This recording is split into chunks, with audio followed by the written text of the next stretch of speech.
Hello বন্ধুরা, প্রথমে এই ভিডিওটি দেখো, তারপরে এই ভিডিওটির ফানি কমেন্টসগুলো পড়বো।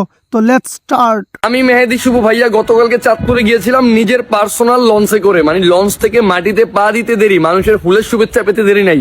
মানে চাঁদপুরের মানুষ মনে হয় যে একটা সোনার হরিণ পেয়েছে আমাকে দেখার পর। মানে আমার গার্লফ্রেন্ডের বাবা আমার সাথে ছিল, মানে গার্লফ্রেন্ডের বাবা যখন দেখছে যে মেহেদি শুভ ভাইয়া এতটা জনপ্রিয় আর চাঁদপুরের এত একটা গর্বিত সন্তান, এটা দেখার পর গার্লফ্রেন্ডের বাবা নিজে বলছে যে বাবা তোমার কাছে আমার মেয়েকে বিয়ে দিতে চাই। এটাই মেহেদি শুভ ভাইয়ার লেভেল পাওয়া। ये बहनचोद सारे मिलके हमको पागल बना रहे हैं, मादर चोद के बच्चे। এই সময় কম, শুরু করো। আমি ব্যর্থ, আমার বাড়ি চাঁদপুর হয়ে আমি তাকে মারতে পারলাম না।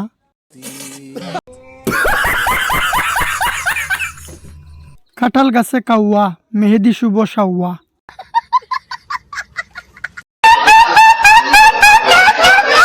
গার্লফ্রেন্ডের বাবা কি তোমায় ভাইয়া ডাকে নাকি?